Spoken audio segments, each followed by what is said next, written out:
Kenneth Gavata, 39 sena minn Mars, akkużat bil-qtil tal-eks maħbuba tiegħu Christine Sammut fiż-Żebbieħ ingħata l-libertà proviżorja.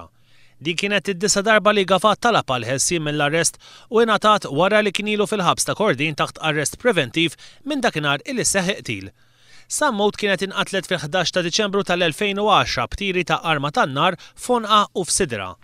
Kenneth Gavata ingħata l-libertà proviżorja fuq depożitu ta' 15,000 euro u garanzija personali ta' 25,000 euro.